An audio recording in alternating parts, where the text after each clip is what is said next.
Vous êtes-vous jamais retrouvé dans une situation où vous faisiez des plans basés sur des faits et des chiffres visibles et sur des preuves de témoins oculaires, et tout à coup, vous vous êtes rendu compte que tous vos faits et chiffres et que les preuves que vous regardez étaient complètement faux et erronés? Avez-vous jamais été dans une situation où vous étiez malade d'inquiétude à propos de quelque chose et que vous avez découvert peu après que toute votre inquiétude était sans fondement? Êtes-vous jamais passé par là? Je sais que je suis passé par là plusieurs fois. Vous êtes-vous jamais retrouvé dans une situation de perte d'espoir et où, vous basant sur cette perte d'espoir, vous avez fait des plans avec résignation pour cette situation désespérée et ensuite, à votre grande surprise, la lumière a jailli, l'espoir est revenu, la situation s'est inversée et vous avez expérimenté un exaucement surnaturel? Je me souviens que j'étais dans une de ces situations dans les années 60 où j'avais perdu tout espoir. Les choses étaient aussi sombres qu'elles pouvaient être. C'était sombre de tous les côtés et je ne pouvais voir dans la situation aucune lueur d'espoir. Même ma foi dans le Dieu vivant, même ma confiance dans la puissance surnaturelle de Dieu a fait place à une reddition totale à mon sentiment de désespoir en ce moment-là. Et cela a duré pendant longtemps. Cela a duré pendant des mois. Mais puis un matin très tôt, en fait c'était un matin de dimanche, Dieu est surnaturellement intervenu et là, le soleil a commencé à briller de nouveau et commencé à faire fondre tous les nuages sombres et obscurs qui ont failli détruire ma vie. Mais j'en suis si reconnaissant, je le dis maintenant, car pendant les 40 dernières années environ, quel que soit ce que j'affrontais dans la vie, quel que soit ce que je traversais dans la vie, je pouvais repenser à ce moment-là où il y avait une perte totale d'espoir, où les choses étaient très sombres et obscures, et où Dieu m'a trouvé avec sa puissance surnaturelle. Et chaque fois que je fais face à une situation, je dis, Dieu qui l'a fait en ce temps-là peut le faire encore une fois. Et d'une façon beaucoup plus grande, c'était la condition de ces 3 femmes à propos desquelles nous lisons dans la Bible. Ces 3 femmes se sont retrouvées en ce premier dimanche de résurrection dans une situation désespérée. Et ensuite, elles se sont retrouvées en train de se résigner à cette situation désespérée. Ces 3 femmes étaient des partenaires dans le ministère. Ces 3 femmes étaient des amies intimes. Ces 3 femmes ont été appelées à servir le plan de Dieu en servant le Messie oint de Dieu, le Seigneur Jésus-Christ. Ces 3 femmes étaient inséparables dans leur engagement total envers le Dieu vivant, comme il s'est complètement révélé en Jésus-Christ. Et ces 3 femmes, ensemble avec Marie, la mère de Jésus, et le jeune apôtre Jean, étaient debout là, au pied de la croix, et elles ont pu voir Jésus crucifié et mort sur cette croix. Elles ont vu tous leurs espoirs et tous leurs rêves mourir avec Christ sur la croix. Ces 3 femmes étaient Marie de Magdala, qui a été délivrée de l'emprise de Satan. Il y avait Marie, la mère de Jacques, et ensuite il y avait Salomé. Salomé, évidemment, était le leader du groupe, car dans la langue hébraïque, la personne qui est mentionnée en dernier est toujours le leader. Et après avoir vu de leurs propres yeux le Seigneur Jésus-Christ mourir sur cette croix, après avoir vu de leurs propres yeux son corps descendu de la croix et enterré dans le tombeau de Joseph d'Arimathée, elles ont cédé à ce sentiment inévitable de désespoir et de perte. Et donc, le troisième jour, après le sabbat, à l'aube du dimanche, ces trois femmes ont fait ce qui était de coutume dans la culture juive de l'époque. Elles ont pris des aromates et des parfums, des trucs parfumés, et elles les ont pris au tombeau. Mais en réalité, leur plan de prendre ces aromates au tombeau, leur plan se basait sur le désespoir. À l'époque, la coutume était de prendre ces aromates parfumés au tombeau le troisième jour, et ils étaient destinés en fait à éliminer ou à minimiser l'odeur qui provient d'un cadavre en décomposition. Écoutez avec soin, s'il vous plaît. C'est tout à l'honneur de ces femmes de ne pas avoir fui comme les autres. C'est tout à l'honneur de ces femmes de ne pas être rentrées chez elles et fermer la porte. C'est tout à leur honneur de ne pas être rentrées chez elles pour aller se coucher et tirer la couverture sur la tête et déprimer. Elles auraient pu faire ça. Ces trois femmes faisaient quelque chose au moins. Maintenant, laissez-moi vous parler de Salomé, le leader du groupe. Je vais vous en parler un peu. Salomé serait considéré d'après les normes d'aujourd'hui comme le prototype de la bonne maman. Vraiment. Non, mais si elle était dans notre époque, si elle vivait dans notre époque, elle serait appelée l'ultime bonne maman. Non, mais elle aurait été le genre de maman qui serait debout là, au bord du stade de football, pour encourager ses garçons. Elle aurait été celle qui dit « Vas-y, vas-y, vas-y, renvoie la balle !» Je me souviens quand mes enfants étaient petits que je me mettais debout là. Et croyez-moi, j'aime ces mamans, elles sont merveilleuses. Non, mais elles se mettent debout là. Et elles disent à leurs enfants « Tu es le meilleur du groupe. Tu es gagnant. » Même s'ils sont perdants, peu importe. Vous savez, non, mais elle était vraiment une bonne maman juive. En fait, elle encourageait absolument ses garçons. Vous dites, Michael, comment le sais-tu? Eh bien, la Bible nous dit qu'un jour, elle s'est approchée de Jésus et qu'elle lui a dit, tu sais, Jésus, je sais que tu as 12 apôtres, je sais que tu as 12 disciples, et je sais que tu as 70, et ensuite tu as 500, et qu'ils te suivent tous, et je sais qu'ils sont tous bons, mais écoute-moi, Jésus, mes garçons sont formidables. Mes garçons sont les meilleurs du groupe. Laisse-moi te parler de mes garçons, Jésus. Tu peux vraiment compter sur eux. Tu peux leur faire confiance. Ils ne te trahiront jamais. Non, mais mes garçons sont les meilleurs. Et donc, ils seront deux de tes plus grands leaders dans le royaume. Jésus, ce que tu devrais faire, c'est de mettre l'un d'eux à ta droite et l'autre à ta gauche quand tu entres dans ton royaume, et ils exécuteront toutes tes décisions et ils suivront tous tes ordres et ils accompliront leur mission.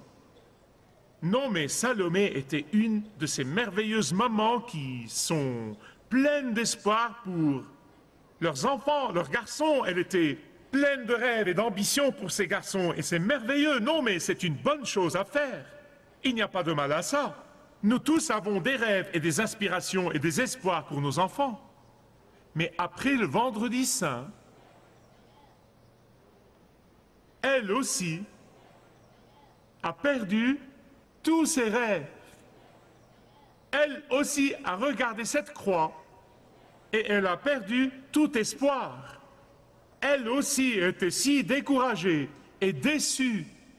Elle aussi a vu tous ses rêves pour ses garçons et pour l'avenir du royaume mourir avec Jésus sur la croix. Après tout, elle l'a vu mourir. Elle aussi s'est rendue compte que toutes ses ambitions et toutes ses aspirations pour ses fils au sujet de gouverner et de régner avec Christ, elle a vu tout cela se dissiper, et elle a décidé avec les deux autres de s'accommoder de la situation, de s'accommoder de la mauvaise situation, avec une résignation totale à ce sentiment de désespoir. Elles ont fait leur plan Et leur plan était d'aller au tombeau et d'utiliser les aromates pour éliminer l'odeur au moins. Mais quand elles étaient en chemin pour exécuter leur plan, elles ont commencé à penser au problème. Combien d'entre vous, quand vous commencez à faire votre propre plan sans prendre le plan de Dieu pour votre vie, commencez à penser à tous les problèmes, à toutes les difficultés, à toutes les impossibilités? Et donc, elles ont commencé à penser au problème, elles se sont inquiétées du problème. Ces femmes activistes, en fait, savaient que pour accomplir leur plan, elles devaient surmonter le problème et elles ne savaient pas comment résoudre ce problème. Quel était ce grand problème? Il y avait une très grande pierre à l'entrée du tombeau. Regardez le verset 3 de Marc 16. Voici ce qu'elles se disaient entre elles. Elles se disaient: qui nous roulera la pierre de l'entrée du tombeau? Elles sont passées du plan au problème. Bien-aimés, laissez-moi vous poser une question et vous seuls pouvez y répondre. Dans quelle situation désespérée vous vous retrouvez aujourd'hui, en ce dimanche de Pâques, en ce dimanche de résurrection? Quelle est la grande pierre qui vous pousse à être découragé aujourd'hui? Quel est l'événement qui a brisé tous vos rêves et tous vos espoirs à tel point que vous êtes même hébété dans ce lieu saint? Quels sont les soucis et les ennuis et les craintes qui vous saisissent et qui vous privent du sommeil? Quelle est la déception profonde qui vous donne le sentiment de désespoir et vous vous êtes résigné à ce sentiment de désespoir? Ces trois femmes avaient un plan pour traiter avec les rêves brisés et le sentiment de résignation et de désespoir. Mais de nouveau, c'est tout à leur honneur de ne pas être restés là, à ne rien faire et à bouder et à s'aigrir. C'est tout à leur honneur d'avoir voulu faire ce qu'elles savaient faire le mieux. Mais dès qu'elles sont arrivées au tombeau, elles ont découvert non pas leur plan, non pas leur problème, mais la puissance de Dieu. Le plan de Dieu était beaucoup plus grand que le leur. Elles ont trouvé que le plan de Dieu était bien supérieur à leur plan. Elles ont trouvé que le plan de Dieu était extrêmement et excessivement plus merveilleux que leur plan. Elles ont trouvé que le plan de Dieu était depuis le début de ressusciter son Messie, son Fils, le Fils éternel de la mort physiologique et corporelle, pour assurer à tous ceux et à toutes celles qui croient en lui qu'il peut les ressusciter aussi.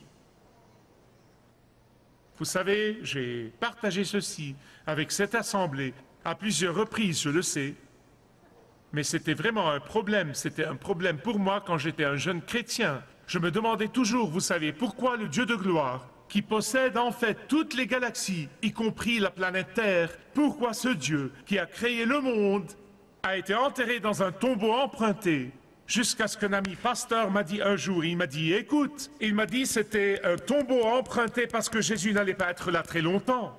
Il n'allait pas être là, il n'allait l'utiliser que pendant le week-end. Il n'allait pas du tout être là, dans ce tombeau pour très longtemps. Il allait être là le temps qu'il faut pour le nettoyer. Et je m'en réjouis depuis. Vous voyez, parce que le plan de Dieu était pour la résurrection physiologique, corporelle de son Fils, qu'il avait oint depuis le tout début de la fondation de la terre pour sauver l'humanité. Le plan de Dieu pour Jésus était de vaincre la mort et le tombeau. Le plan de Dieu pour son Messie était de faire ce que lui et lui seul peut faire. Et c'est pourquoi c'est ridicule et c'est irrationnel d'entendre ces gens qui vont partout et qui ne cessent de dire, même dans les églises, toutes les religions sont pareilles, tous les fondateurs de religions étaient bons et étaient de bons enseignants. Et moi, je veux juste pleurer. C'est pourquoi Dieu le Père a dit, j'ai ressuscité mon Fils de la mort et du tombeau pour que vous sachiez qu'il n'est pas un parmi d'autres, pour que vous sachiez que mon Fils n'est pas un comme les autres, pour que vous sachiez que mon Fils n'est pas un autre prophète, un autre philosophe ou un autre enseignant, non, mais pour que vous sachiez qu'il est le seul et l'unique. Il est le seul et l'unique espoir pour la paix dans cette vie où que vous soyez. Il est le seul et l'unique qui peut vous pardonner vos péchés quand vous venez à lui dans le repentir. Il est le seul et l'unique qui peut vous garantir la vie éternelle au ciel. Il est le seul et l'unique qui a vaincu la puissance de la mort. Il est le seul et l'unique Dieu des cieux et de la terre. Et sans lui, nous sommes perdus. Comme ces trois femmes, peut-être que vous éprouvez un désespoir intérieur, un désespoir silencieux, que personne dans votre vie autour de vous ne remarque à part vous et Dieu. Peut-être que vous avez fait des plans pour vous accommoder de ce vide dans votre vie. Peut-être même que vous avez commencé à jouir de votre état déprimé. Seul vous et Dieu le savez. Mais si la résurrection physiologique et corporelle de Jésus-Christ en ce premier jour de résurrection, si elle vous dit quoi que ce soit, si elle me dit quoi que ce soit, elle devrait nous dire qu'il n'y a pas une seule pierre que Jésus ne puisse pas enlever, qu'il n'y a aucun tombeau que Jésus ne puisse pas vider, qu'il n'y a aucune culpabilité qu'il ne puisse pas enlever de votre vie, qu'il n'y a aucune douleur ou peine dont il ne veut pas vous consoler, il n'y a pas une porte qu'il ne puisse pas ouvrir, il n'y a aucune mort qui puisse vous vaincre désormais. Marc 16, 4 et 5 dit « Et levant les yeux, elle voit que la pierre, qui était très grande, a été roulée. » Certains d'entre vous ont en fait vécu derrière une grande pierre de culpabilité et de désespoir pendant trop longtemps. Certains d'entre vous ont en fait vécu derrière une grande pierre de douleur intérieure dont vous ne pouvez pas vraiment triompher pendant trop longtemps. Certains d'entre vous ont en fait vécu derrière une grande pierre d'une vie qui n'a pas de sens pendant trop longtemps. Certains d'entre vous ont vécu derrière une grande pierre de crainte et de soucis et d'anxiété pour beaucoup trop longtemps. Écoutez-moi bien, s'il vous plaît. La puissance de Dieu qui a ressuscité Jésus d'entre les morts, la puissance de Dieu qui a roulé la pierre de ce tombeau peut rouler les pierres de votre vie. La puissance de Dieu peut briser la chaîne de dépendance. La puissance de Dieu, Jésus-Christ ressuscité, peut vous libérer de la prison, de la crainte et de l'anxiété. Elle peut vous pardonner vos péchés parce que lui et lui seul peut faire ça.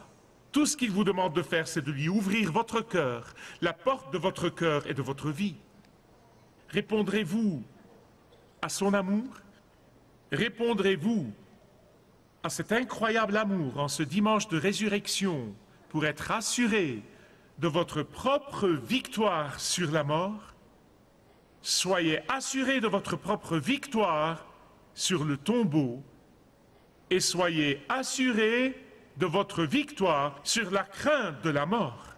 Je reconnais ceci, je peux me tenir debout ici comme un historien honnête et je peux vous montrer les preuves de la résurrection. Je peux me tenir debout ici pendant des jours, des mois, le reste de ma vie et essayer de vous prouver historiquement que Jésus-Christ a ressuscité du tombeau.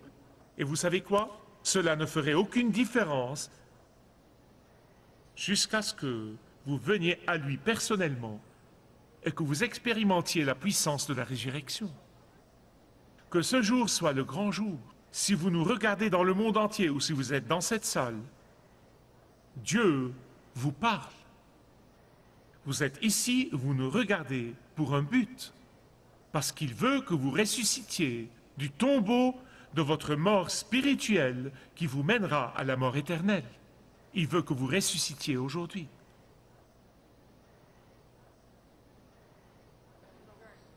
Vous savez, même dans ma courte vie, j'ai vu des courants venir et s'en aller. J'ai vu des opinions et des théories sur la mort et sur la résurrection venir et s'en aller. Et vous aussi.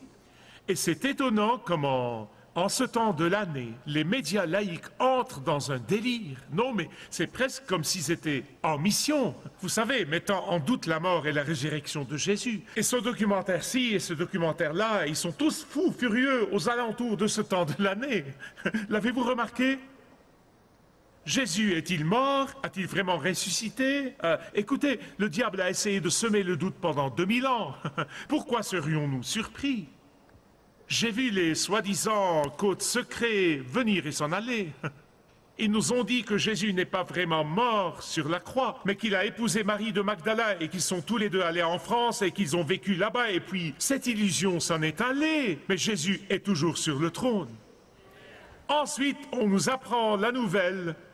En fait, ce type était un producteur de cinéma sans emploi pendant 20 ans. Il a pensé, eh bien, il a entendu dire que quelque chose est arrivé il y a 21 ans en Israël, donc il est allé faire un documentaire. Et ils ont trouvé des boîtes qui portent le nom de Jésus et portent le nom de Marie. Fichez-moi la paix. Non, mais c'est comme Bob. Et Jane, non, mais c'était les noms les plus courants dans la ville. N'importe qui peut inventer cette théorie farfelue et dire « Eh bien, ceci, Dieu merci, n'a duré que 24 heures. » Elle est venue et s'en est allée, mais Jésus est toujours sur le trône. Ensuite, il y a ceux qui nous ont dit que Judas l'Iscariote est mort à la place de Jésus. Mais cette théorie est venue et s'en est allée et Jésus est toujours sur le trône. Cette source de reniement est le diable lui-même et il ne va pas se reposer parce que il sait que Jésus a ressuscité d'entre les morts et il est terrifié parce que Jésus va revenir et il va le jeter dans le lac de feu et nous allons avoir la victoire. Amen. Amen.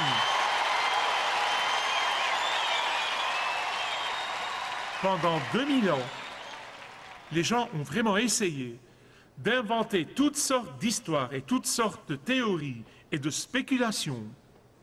Mais comme Tippett a une fois dit, il a dit la résurrection de Jésus-Christ est la preuve complète de Dieu, que la vérité de Dieu est éternelle.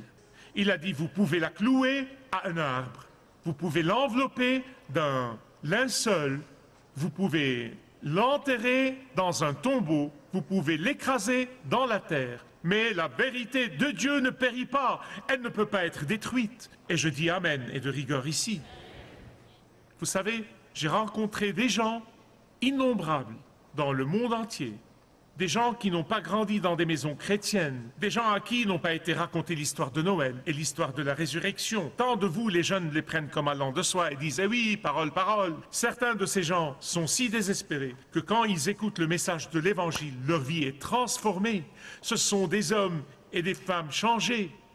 Quand ces gens viennent à Christ, je peux dire que je n'ai jamais rencontré de chrétiens plus joyeux. Vous savez pourquoi? Vous savez pourquoi? Parce qu'ils savent qu'en ce premier dimanche de résurrection, où Jésus a ressuscité avec toutes sortes de puissances dans son orbite d'omnipotence, il a vaincu la mort et le tombeau, et ils ne craignent plus la mort. Et ils disent, je peux mourir n'importe quel jour. Les gens complotent de les tuer tout le temps, mais la crainte de la mort est partie. Car pour ceux qui croient à Jésus-Christ, pour ceux qui se fient à lui, la mort n'est plus une chose effrayante. C'est notre véhicule qui nous transportera vers sa gloire pour être à lui en sa présence, le Jésus ressuscité lui-même. Certains d'entre vous craignent la mort. Si vous connaissez Jésus, ce n'est pas à vous de craindre la mort. Maintenant, si vous ne connaissez pas Jésus, vous devriez craindre la mort. Et je prie aujourd'hui que vous finissiez par le connaître comme votre sauveur personnel, ami et Seigneur de votre vie. Il est venu pour vaincre la mort et enlever l'aiguillon de la mort et vaincre la crainte de la mort. Écoutez, quel que soit votre plan pour votre vie, laissez-moi vous déclarer aujourd'hui, avec le témoignage de millions de personnes tout au long des années, que le plan de Dieu pour vous est bien supérieur. Le plan de Dieu pour vous est bien meilleur. Le plan de Dieu pour vous est infiniment meilleur pour votre sanctification et glorification. Viendrez-vous à lui? Si vous désirez connaître Dieu d'une manière personnelle, demandez le livret « Retrouvez la joie que vous avez toujours désirée » et vous pourrez découvrir l'amour de Dieu pour vous et apprendre comment expérimenter son pardon.